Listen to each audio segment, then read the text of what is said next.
ఉన్నటువంటి ప్రాంత అధ్యక్షులు ప్రొఫెసర్ తిరుపతిరావు గారు, శ్రీ అర్ధచంద్ర ప్రకాష్ రెడ్డి గారు, శ్రీమతి అన్నగా వెంకటలక్ష్మి గారు, శైక్షణిక ప్రముఖులు, ఆత్మీయులైనటువంటి ప్రధానాచార్య బృందం, ఆచార్య బృందం. సో మనం 4 రోజులుగా అనేక విషయాలు నేర్చుకున్నాము. ఏమేమి విషయాలు నేర్చుకున్నారు అనే విషయం కూడా ఇప్పుడు మీ అనుభవాల్లో చెప్పారు. ఒకటి, నేర్చుకోవడం, జ్ఞానం, నాలెడ్జ్ వచ్చింది మనకి. దీన్ని ఆచరణలో పెట్టాలి. ఈ ఆచరణలో పెట్టడం నేర్చుకున్నంత సులభం కాదు. విషయం తెలియడం వేరు, దాన్ని జీవితంలోకి దించుకోవడం, మన జీవితంలో ఆచరణలోకి తీసుకురావడం అనేటువంటిది చాలా సాధన చేసినప్పుడు మాత్రమే అది సాధ్యమవుతుంది. ఒక చిన్న ఉదాహరణ ఈరోజు జరిగిందే చెప్తాను, ఎప్పటిదో పాతది చెప్పాను. మనం ఈ 4 రోజుల గురించి, సమయపాలన గురించి చాలా చెప్తూ వచ్చాం. మీరు కూడా చర్చించుంటారు సమయపాలన గురించి. ఈరోజు ఉదయం ప్రాతస్మరణ జరిగింది, తర్వాత 3 సెషన్స్లో కూడా సుమారుగా ఎక్కువ మంది అందరూ సమయానికే వచ్చారు. కానీ ప్రాతస్మరణలో మాత్రం చాలామంది లేట్గా వచ్చారు, సమయానికి రాలే ఈరోజు. సో మీరు సమయానికి వెళ్ళాలి అనే పట్టుదల ఉండాలి. అది ఉంటేనే అది సాధ్యమవుతుంది. రెండోది, నేను గమనించాను, ఆ లేట్ అయింది అనే ఒక పశ్చాత్తాపం కనపడలేదు. ఆరాంగా వస్తున్నారు లేట్ అయినా కానీ. ఆ తపన లేదు, తొందరగా వెళ్ళాలి, అరే నేను లేట్ అయిపోయింది పరిగెత్తాలి, అది కనపడలేదు. లేట్ కావచ్చు, ఏదో కారణంతో లేట్ లేచారో, లేకపోతే ఒక్కొక్కసారి కాలకృత్యాలు త్వరగా పూర్తి కాక, ఉదయం పూట కాబట్టి. కానీ ఆ సమయానికి వెళ్ళాలి, ఆతృత, లేట్ అయిందనే పశ్చాత్తాపం ఇది ఉండాలి. ఇది ఉంటే ఈరోజు కాకపోతే రేపు కాకపోతే ఎల్లుండి మనకి అది అభ్యాసం, సాధన జరుగుతుంది. అది లేకపోతే కొంచెం ఇబ్బంది. కాబట్టి ఎప్పుడు మనం స్పృహలో ఉండాలి.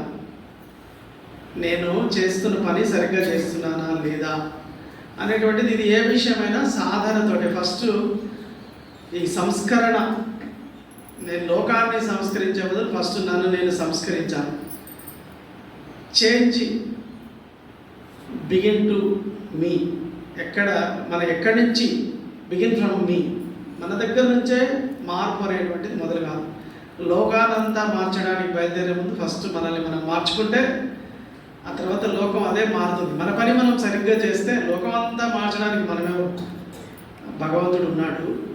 అట్లా అని నిర్లిప్తంగా ఉండడం కాదు. మన పని, మన కర్తవ్యాన్ని సక్రమంగా నిర్వర్తించాలి. ఎక్కడ అలసత్వము, అలసట ఆగకుండా నిరంతరం చేస్తూ ఉండాలి. చేసినప్పుడు ఈ మార్పు అనేటువంటిది సాధ్యమవుతుంది. మనలో మార్పు సాధ్యమవుతుంది, మన పాఠశాలలో కూడా మార్పు సాధ్యమవుతుంది. సో కాబట్టి ఇక్కడ ఏవైతే ప్రధానాచార్య భూమిక అని సుధాకర్ రెడ్డి గారు చెప్పారు, ఆ 10 బిందువులు, దాన్ని విస్తరణగా ఆధారభూత విషయాలు, కేంద్రీయ విషయాలు, ఆయాములు, పంచకర్తవ్యాలు, వివిధ పనుల నిర్వహణ, ఆర్థిక విషయాలు, ఇట్లాంటి అనేక అంశాల మీద మనకు ఉన్న సమయంలో చర్చించాం. వాస్తవానికి 5 రోజులు తక్కువ, ఎందుకంటే మన సబ్జెక్టులు అనేటువంటివి చాలా విస్తృతమైనటువంటివి, చాలా లోతైనటువంటివి. వాటి అవగాహన ఇప్పుడు అంతా వచ్చింది అని అనుకోవాల్సిన అవసరం లేదు. ఇంకోటి, అన్నీ అర్థమైనట్టుగానే ఉంటాయి. మళ్ళీ 4 రోజుల తర్వాత అడిగితే క్వశ్చన్ మార్క్ కనిపిస్తుంది మన ఫేస్లో. సో అది కాకుండా దీన్ని మళ్ళీ స్మరించుకుంటూ ఉండాలి. మన ఆచార్య దర్శిని ఇచ్చారు, ఆచార్య దర్శినిలో ఉన్నాయి చాలా విషయాలు, అవన్నీ మళ్ళీ చదువుతూ ఉండాలి. ఇది అనేక సంవత్సరాల పాటు మనం చదువుతూ, అభ్యాసం చేస్తూ, చెప్తూ ఉంటేనే ఇవన్నీ మనకి బుర్రలోకి వెళ్తాయి. రాత్రి 12 గంటలప్పుడు లేచి అడిగినా చెప్పగలిగే స్థితి మనకి రావాలి. లేకపోతే మళ్ళీ ఏదైనా ప్రశ్న అడిగితే చెప్పిన విషయాల్లో, చర్చించిన విషయాల్లో క్వశ్చన్ మార్క్ కనపడుతుంది. చాలా సీనియర్ ఆచార్యులు కూడా చాలా సందర్భాల్లో ఇది అనుభవం అవుతుంది. ఇంకోటి, ఇక్కడ వర్గంలో ఉన్నాం కాబట్టి మామూలుగా కొన్ని పదాలు ఉన్నాయి, మీరు కూడా వినే ఉంటారు. శ్మశాన వైరాగ్యము, ప్రసూతి వైరాగ్యము అని ఇంకోటి ఏదో చెప్తారు, పురాణ వైరాగ్యం. ఆ శ్మశానానికి వెళ్తే అనిపిస్తుందంట, జీవితం అంతా ఇంతే కదా, దీనికోసం ఇంత పరిగెత్తడం అవసరమా, ఇంత స్వార్థము, మోసము, కుట్ర, డబ్బు సంపాదన అని అక్కడ వైరాగ్యం కలుగుతుంది. ఎంతసేపు ఆ శ్మశానంలో ఆ శవ కాలుతూ ఉన్నంతసేపు. అక్కడి నుంచి బయటికి రాగానే మళ్ళీ మామూలు అది అక్కడే వదిలేస్తాడు, మళ్ళీ పరిగెడుతూ ఉంటాడు, మళ్ళీ మోసాలు చేస్తుంటాడు, మళ్ళీ అన్నీ కూడా మనిషి చేస్తుంటాడు. అలాగే ప్రసూతి, ఎవరైతే ప్రసవ వేదన వీరికి తెలుస్తుంది, మాకు తెలియదు. సో అప్పుడు అనుకుంటారట, అమ్మ ఇక వద్దు, మళ్ళీ ఇంకొక వద్దు కాన్పు, దీంతో లాస్ట్ అని, కానీ మళ్ళీ మళ్ళీ మామూలే అని చెప్పేసి అంటుంటారు. అలాగే పురాణం విన్నప్పుడు కూడా అట్లాగే అనిపిస్తుంది, ఏంటి మన జీవితం అని. సో మన వర్గ అలా కాకూడదు. వర్గలో ఉన్నప్పుడు ఒక వాతావరణం ఉంటుంది, వర్గలో అందరూ ఉంటారు, ఇక్కడ అనేక మంచి విషయాలు చెప్తారు, ప్రేరణాదాయకమైన విషయాలు చెప్తారు. ఇక్కడ ఏదైతే ఉత్సాహము మనకి ప్రేరణ కలిగిందో, ఇది మన కార్యక్షేత్రం పోయిన తర్వాత పరిస్థితులన్నీ ఇంకా అక్కడ అన్ని సమస్యలు ఎదురుగా ఉంటాయి. కుటుంబ పరిస్థితులు ఉంటాయి, పాఠశాల పరిస్థితులు ఉంటాయి, అన్నీ భిన్నంగా ఉంటాయి. సో ఆ పరిస్థితుల్లో కూడా ఇదే ప్రేరణ, ఇదే ఉత్సాహము, దాన్ని నిలుపుకోవాలి. నిలుపుకొని నిరంతరం కూడా ప్రయత్నం చేయాలి. దానికి సాధన అవసరము. సో ఆ సాధన, అభ్యాసము, సాధన భగవద్గీతలో చెప్పిందే. అర్జునుడు అంతటి వాడే అడుగుతాడు, ఎలాగా మనస్సును నియంత్రణ చేసుకోవడం, మనస్సు నా కంట్రోల్ ఉండటం లేదే, మనస్సు శిథిలమైపోతుంది. ఎలాగంటే రెండే చెప్పాడు, అభ్యాస వైరాగ్యం అని చెప్పేసి. సాధన, రోజు సాధన చేయాలి, అభ్యాసం చేయాలి. కొన్ని భావాలు, కొన్ని ప్రఖరమైనటువంటి వైరాగ్యం అంటే పూర్తిగానే వదిలిపెట్టాలని కాదు, మనం ఏదైతే చేయాలి అనుకుంటున్నామో దాని మీద గట్టిగా నిలబడగలిగి సాధన చేయాలి. అప్పుడు మాత్రమే మనం ముందుకు వెళ్తాం. అనేక ఆటంకాలు వస్తాయి, కష్టాలు వస్తాయి. మనిషి కష్టాలు రాని వాళ్ళు ఎవరూ లేరు. బంగారానికి మెరుగు పెడితేనే, కత్తికి సాన పెడితేనే అది పదునుగా తేలుతుంది, వజ్రాన్ని సాన పెడితేనే మెరుస్తుంది. అట్లాగే ఎవరైతే సమస్యల్లో నుంచి తట్టుకొని బయటకు వస్తారో వాళ్ళే ఇంకా మంచి గట్టిగా తయారవుతారు. కాబట్టి సమస్యలు అందరికీ ఉంటాయి. సమస్యను ఎదుర్కోవడం ఎట్లాగా, సమస్యని నిశ్చలంగా ఉండి భయపడకుండా, పారిపోకుండా సమస్యల్ని ఎదుర్కొంటూ మనం ముందుకు వెళ్ళగలగాలి. అది మన యొక్క నైపుణ్యము. మనము పాఠశాల హీరో, నాయకుడు, పాఠశాల నాయకుడు అంటే ప్రధానాచార్యుడే.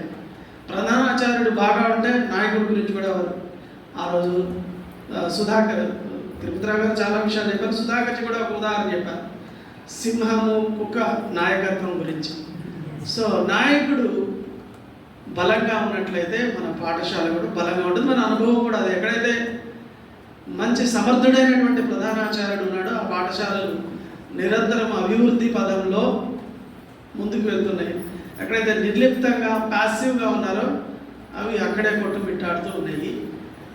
కాబట్టి అక్కడ ఏది బాగు లేకున్నా సరి చేసుకునే అవకాశం మనకు ఉన్నది. సో అది ఒకటి చేయాలి. ఇంకోటి సమయ సమర్పణ.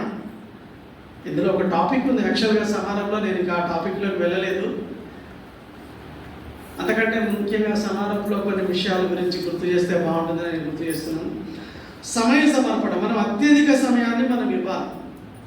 ఏదో స్కూల్ టైం 9 to 5 నేను ఉంటాను అంటే అన్ని పనులు అవుతాయని మనం చెప్పలేం. మీరు అంత ఎఫెక్టివ్గా ప్లాన్ చేయగలిగితే మంచిదే. మన ఈ పనులన్నీ కావడానికి ఎంత సమయం ఇవ్వాలి, ఎంత సమయం ఇచ్చినా తక్కువ పడుతుంది ఒక్కొక్కసారి.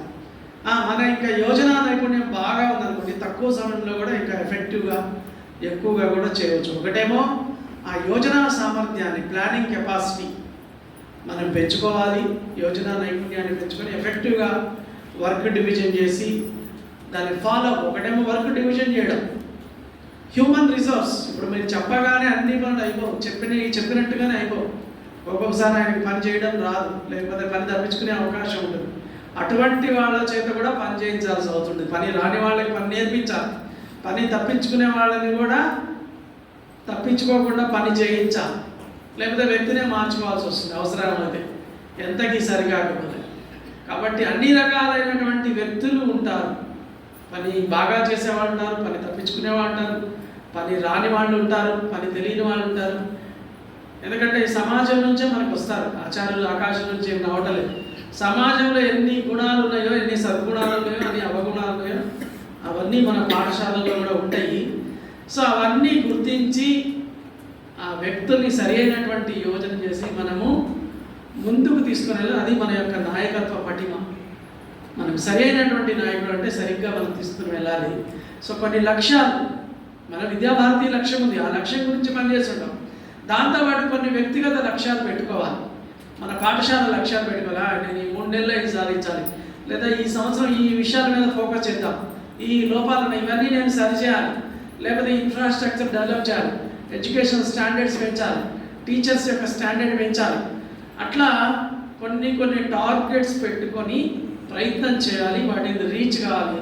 ఎప్పుడైతే మనం ప్రయత్నం చేసి రీచ్ అవుతామో దాంట్లో ఉండేటువంటి ఆనందమే వేరుగా ఉంటుంది. అటువంటి సమయంలో మనకు సక్సెస్ వస్తుంది తప్పకుండా. మనం ప్రయత్నం చేస్తే సక్సెస్ వచ్చినప్పుడు అందరికీ పంచాలి. ఒకరి ద్వారా ఎప్పుడూ సాధ్యం కాదు, అందరి కృషి ఉంటేనే సక్సెస్ అవుతాం. అది మన అబ్దుల్ కలాం గారి జీవితంలో, ఆయన జీవిత చరిత్రలో చెప్పారు. వింగ్స్ ఆఫ్ ఫైర్ అని ఇంగ్లీష్లో ఉంది, తెలుగులో అది అనువాదమైంది, ఒక విజయాత్మకత అని. మరి ఏం చెప్తారంటే, ఎప్పుడైతే ఫస్ట్ ఈ యొక్క ర్యాకెట్ ప్రయోగించారో, ఆ ఇయర్స్ అవన్నీ నాకు గుర్తులేవు ఇప్పుడు, నాకు సడన్గా గుర్తొచ్చిన ఎగ్జాంపుల్ ప్రిపేర్ అయ్యిరా, ఆ ఎగ్జాంపుల్ గురించి ప్రిపేర్ కాలేదు. సో బహుశా 80sలో 79 ఫస్ట్ శాటిలైట్ ప్రయోగం చేసినప్పుడు మొత్తం దేశం అంతా కూడా చాలా ప్రచారం అయింది. సక్సెస్ అయిపోతుంది, మనకి చాలా అభివృద్ధి చెందుతుంది, అదవుతుంది ఇదవుతుంది అని చెప్పేసి. అయితే అప్పుడు పిసి ధావన్ గారు దానికి ఆ యొక్క ప్రాజెక్ట్ డైరెక్టర్గా ధావన్ గారు ఉన్నారు. ఈ యొక్క అబ్దుల్ కలాం గారు ఒక scientist, one of the main scientist లాగా వారికి సహాయంగా ఉన్నారు. అయితే అది ఫెయిల్ అయింది అనుకోకుండా, కొంత దూరం వెళ్ళిపోయి ఫెయిల్ అయిపోయింది అనమాట. అప్పుడు అంతా దేశం అంతా కూడా రకరకాలుగా కార్టూన్స్ వేయడము, విమర్శించడం. మన దేశంలో తెలుసు కదా ఎలా ఉంటుందో. వాళ్ళ ప్రయత్నం చేసిందంతా పక్కకి వెళ్ళిపోయి వాళ్ళ మీద జోకులు వేయడము, పేపర్లో వాళ్ళని విమర్శించడము. పత్రికా విలేకరులు అందరూ వచ్చేసారు గుమ్ముగూడ. అప్పుడు సతీష్ ధావన్ గారు ఐ విల్ టెల్ అని చెప్పేసి ఆయన పత్రికా విలేకరుల ముందు ఆయన దగ్గరికి వచ్చి, ఎస్ మేము చాలా ప్రయత్నం చేసాము, కానీ కొన్ని మిస్టేక్స్ జరిగినాయి, అందు గురించి మేము ఫెయిల్ అయ్యాము, నెక్స్ట్ టైం మేము సక్సెస్ అవుతాము అని చెప్పేసి ఆయన కాన్ఫిడెంట్గా ఆయన మీదనే వేసుకొని, ఆ ఫెయిల్యూర్ అంతా కూడా తన మీదనే వేసుకొని ఆ విధంగా పత్రికా విలేకరులకి చెప్పడం జరిగింది.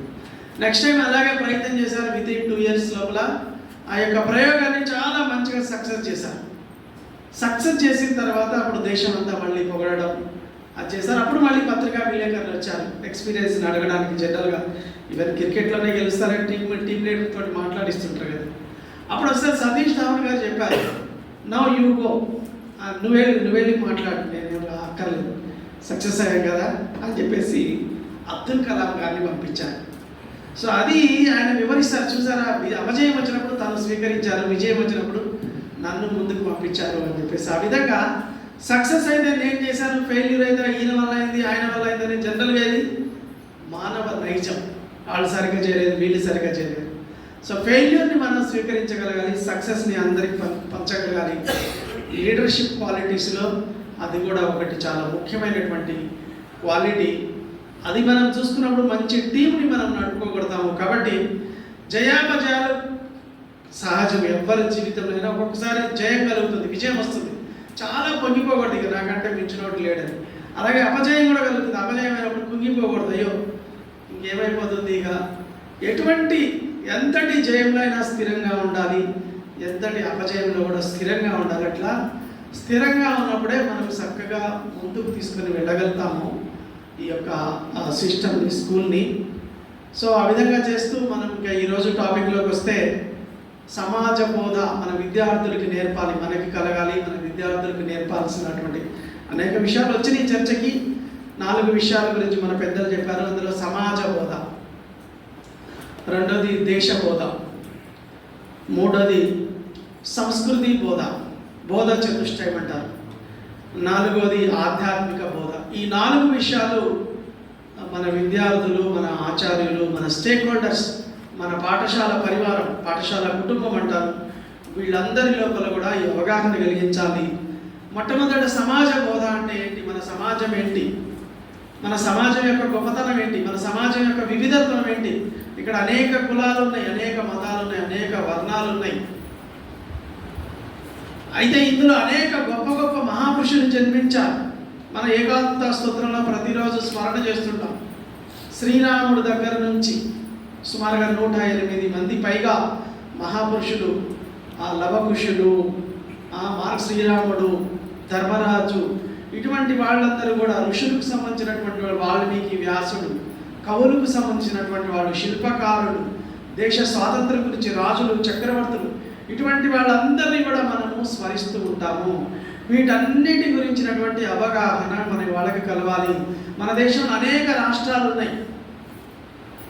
ఈ రాష్ట్రాల్లో ఉన్నటువంటి సమాజం ఏమిటి, వాళ్ళ అలవాట్లు ఏంటి, ఎవరెవరు మహాపురుషులు జన్మించారు ఈ సమాజంలో, ఇటువంటి బోధ అనేటువంటిది, ఇటువంటి అవగాహన అనేటువంటిది కలగాలి మన విద్యార్థుల గురించి. అందు గురించే మనము ఈ ఉత్సవాల సందర్భంలో మహాపురుషుల జయంతులు, వర్ధంతులు, వీటన్నిటి సందర్భంగా ఈ సమాజ బోధ. తర్వాత మనం జీవిస్తున్నామంటే ఈ సమాజం కారణంగా అనేక మంది త్యాగాలు, తపస్సు చేసిన కారణంగానే మనం ఈరోజు సుఖ సంతోషాలతో జీవిస్తున్నాం. మనకి ఈరోజు స్వతంత్రం. 1000 ఏళ్ళు బానిసలుగా ఉంది. బానిసలుగా ఎందుకయ్యాం? ఈ బోధ కలగాలి. మన లోపల ఐక్యత లోపించింది, ఐకమత్యం లోపించింది. మన లోపల అనేక శ్రేష్ఠ గుణాలు, మనలో పౌరుష పరాక్రమానికి తక్కువ లేదు, వనరులకు తక్కువ లేదు, మన దేశంలో జ్ఞానానికి తక్కువ లేదు. అయినప్పటికీ మనం ఎందుకు బానిసలుగా అయ్యాము? మన లోపల ఐకమత్యం లోపించింది, మన లోపల స్వార్థపరత్వం లోపించింది, స్వార్థపరత్వం వచ్చింది. మనం స్వార్థపరులైన కారణంగా, మన లోపల ఐక్యత లోపించిన కారణంగా 1000 ఏళ్ళు బానిసలుగా ఉన్నాం. ఇప్పటికీ ఆ దుర్గుణాలు పోలేదు. ఇప్పటికైనా శాశ్వతంగా మళ్ళీ భారతదేశం, మనం జగశిర మౌర బనాయే భారత్ కావాలి అంటే ఈ సమాజము సంఘటితంగా ఉండాలి. కులాలకి, మతాలకి, భాషలకి, ప్రాంతాలకి, వీటన్నిటికీ అతీతంగా హిందువుగా ఐకమత్యం కావాలి. ఎప్పుడైతే హిందువుగా ఐక్యత చెందుతారో అప్పుడు మాత్రమే సంఘటనమే శక్తి అనుకున్నాం, శక్తి వస్తుంది. ఆ శక్తిలో నుంచి మహాశక్తి ఉద్భవించి మళ్ళీ ఈ దేశం అనేటువంటిది ఉన్నత స్థితికి వెళ్తుంది. కాబట్టి ఈ సమాజం నుండే నేను తినే ఆహారం అనేక మంది కష్టపడితే వస్తుంది. ఒక రైతు ఎంతో కష్టపడాలి, అక్కడి నుంచి ధాన్యం మిల్లుకి వెళ్ళాలి, మిల్లులో కార్మికులు పనిచేయాలి, అక్కడి నుంచి ఒక షాప్లో ఒక వ్యక్తి అమ్మాలి, అక్కడి నుంచి మనం కొనుక్కొని వస్తే అన్నం తినడానికి ఎంతోమంది పని చేస్తే కానీ మనం అన్నం తినలేము. మనం బట్టలు వేసుకున్నామంటే ఎంతోమంది దాని వెనకాల కృషి ఉంది. మనం చదువుకుంటున్నామంటే ఎంతోమంది గురువులు బోధించుంటారు. కాబట్టి ఎంతోమంది శ్రమిస్తేనే మనం ఆ శ్రమ ఫలంతోనే మనం జీవిస్తున్నాము. కాబట్టి ఈ కృతజ్ఞతా భావం, సమాజం పట్ల కర్తవ్య భావం, నేను రుణపడి ఉన్నాను, ఈ సమాజానికి నేను నా రుణాన్ని తీర్చుకోవాలి, ఇదేదో నేను త్యాగం చేస్తున్నాను, సేవ చేస్తున్నాను కాదు, ఇది నా బాధ్యత, నా కర్తవ్యం. ఇటువంటి కర్తవ్య భావంతో సమాజానికి సేవ చేయాలనేటువంటి భావన ప్రతి విద్యార్థిలో, మన ప్రతి సభ్యుడిలో, మన కుటుంబ ప్రతి సభ్యుడికి కలగాలి. ఇది సమాజ బోధ. రెండవది దేశ బోధ, దేశం పట్ల అవగాహన. దేశ ఎల్లలు ఏంటి? ఒకప్పుడు ఏముండేది? అఖండ భారత్ అని చెప్తుంటాం. అఖండ భారతంలో ఏమేమి ఉన్నాయి? ఆఫ్ఘనిస్తాన్, గాంధార దేశం ఏమైంది? ఎందుకైంది అట్లాగా? పాకిస్తాన్, సింధు దేశం, ఈరోజు పాకిస్తాన్ ఎందుకు అట్లా అయింది? అక్కడ హిందువులందరూ ముస్లింలుగా ఎందుకు మారిపోయారు? బంగ్లాదేశ్, అది వంగదేశం, ఈరోజు బంగ్లాదేశ్ ఎందుకైంది? ఈరోజు ఎందుకు అంత సమస్యాత్మకంగా ఉంది? బ్రహ్మదేశము బర్మా అయింది, టిబెట్ త్రివిష్టము అంటాము, నేపాల్, శ్రీలంక, ఇవన్నీ అఖండ భారతదేశంలో భాగాలు. ఎందుకు మన దేశం నుంచి కోల్పోయాము? అక్కడ ఉన్నటువంటి పుణ్యక్షేత్రాలు ఏంటి? ఇప్పుడున్న భాగంలో కూడా మన జ్యోతిర్లింగాలు ఏంటి? 12 జ్యోతిర్లింగాలు ఏంటి? 52 శక్తిపీఠాలు ఏంటి? పవిత్ర నదులు ప్రతిరోజు మనం స్మరిస్తుంటాం. పవిత్ర నదులు ఏమున్నాయి? ఎక్కడున్నాయి అవి? వాటి పవిత్రత ఏమిటి? పంచ సరోవరాలు ఏమిటి? మన యొక్క శంకరపీఠాలు, 5 శంకరపీఠాలు ఏంటి? ఇట్లాంటి దేశ భౌగోళికమైనటువంటి స్వరూపం గురించి అర్థం కావాలి. ఇది కేవలం భౌగోళికమైనటువంటి స్వరూపం కాదు. బంకించంద్ర చటర్జీ వందే మాతర గీతంలో చెప్పినట్టుగా మనం వందే మాతర గీతాన్ని పాడుతుంటాం. ఊరికే పెదవులతో, గొంతుతో పాడడం కాదు. తొమ్మిది దుర్గా దశప్రహరణ దారిణి, కమలాకమల తల విహారిణి, వాణి విద్యా దాయిని అని చెప్పేసి ఈ భారత మాతని, అంటే అమ్మా నీవు సాక్షాత్తు దుర్గవి, నీవు సాక్షాత్తు కాళికామాతవి, నీవు సాక్షాత్తు లక్ష్మీదేవిని, సరస్వతీదేవిని అని చెప్పేసి ఈ యొక్క భూమాతను మనం ఆరాధిస్తుంటాం. ఇది కేవలం ఒక బట్టి ముద్ద కాదు, సజీవమైనటువంటి భారతదేశం. పాకిస్తాన్ విభజన జరిగినప్పుడు ఏమైంది? విభజన చేస్తే కమ్యూనిస్టులు, వామపక్షవాదులు అన్నదమ్ములు ఆస్తి పంచుకున్నట్టుగా పంచుకున్నారు. ఏమైంది అంటారు, వాళ్ళకి అర్థం కాదు. నువ్వు అన్నదమ్ముల ఆస్తులు పంచుకుంటారు, కానీ తల్లిని ముక్కలు చేసి పంచుకుంటారా? కాబట్టి సజీవమైనటువంటి ఇది తల్లి, ఈ మాతృభూమి అనేటువంటి భావన మన విద్యార్థులు కలగాలి. ఎప్పటికైనా మళ్ళీ తిరిగి అఖండ భారతాన్ని సాధించాలి.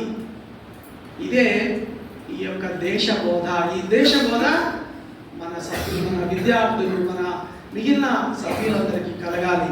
సంస్కృతి బోధ, ఇది ఒకే సంస్కృతి అంటాం మనం. ఎలాగో తెలియదు చాలా మందికి, ఒకే సంస్కృతి, ఒకే నాగరికత. ఇక్కడ ఇన్ని వివిధ భాషలు ఉన్నాయి, వివిధ మతాలు ఉన్నాయి, వివిధ కులాలు ఉన్నాయి, వివిధ ప్రాంతాలు ఉన్నాయి. ఒక ప్రాంతం ఒక రకంగా ఉండదు, ఒకటి పీఠభూమి ప్రాంతం, ఒకటి మైదాన ప్రాంతం.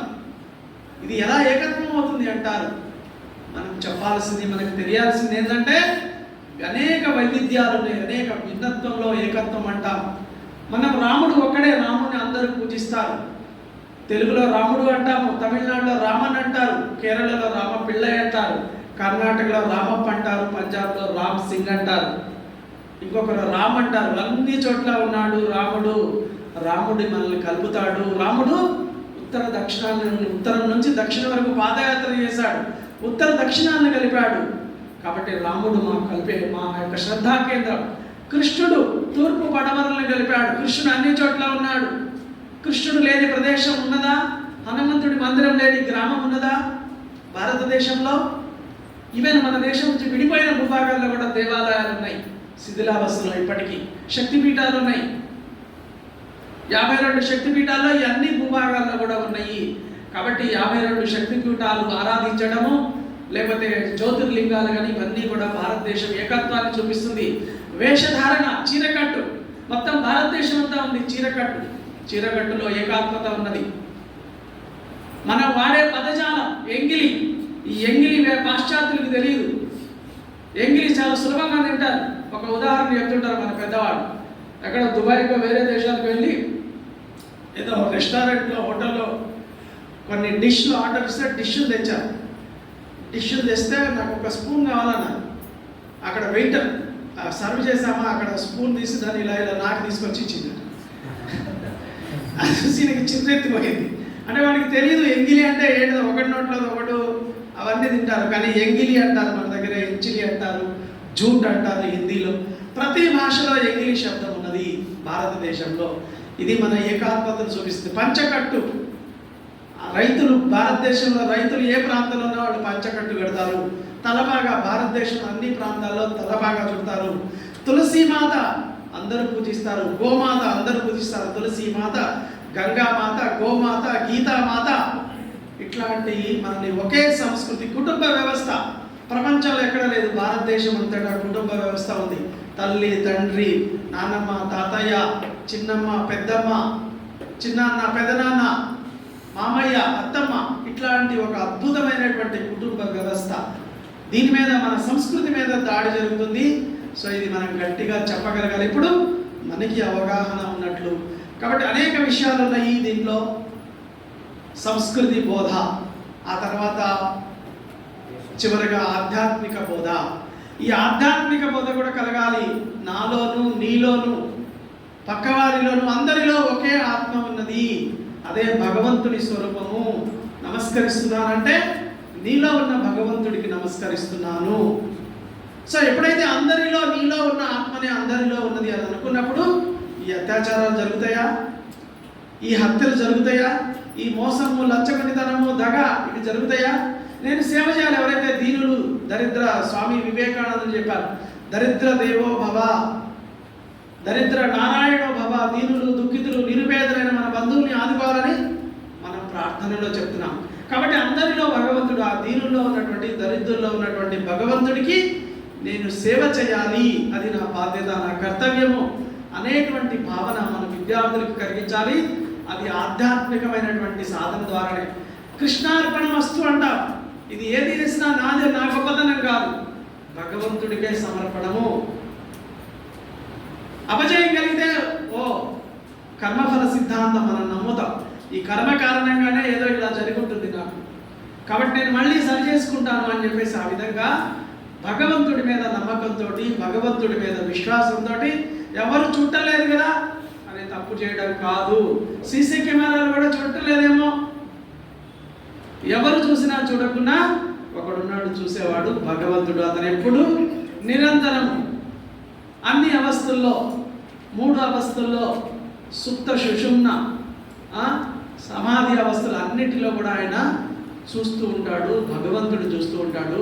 కాబట్టి ఆ భగవంతుడి మీద నమ్మకంతో, భక్తితోటి, భయంతో మనం సక్రమంగా చేయాలి. ఆయన మీద ఆత్మవిశ్వాసంతో నేను మంచి పని చేస్తే భగవంతుడు సహకరిస్తాడు, భగవంతుడు నన్ను ముందుకు తీసుకెళ్తాడు అని ఎవరైతే ప్రఖరమైనటువంటి విశ్వాసంతో, భగవంతుడి మీద విశ్వాసంతో ముందుకు వెళ్తారో వాళ్ళు తప్పకుండా సక్సెస్ సాధిస్తారు.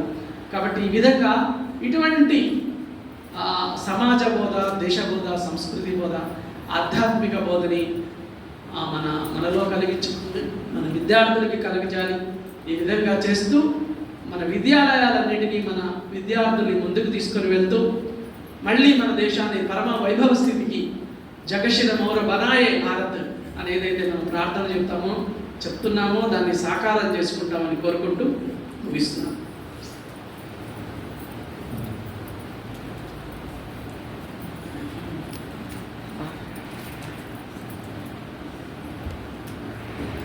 శాంతి మంత్రం.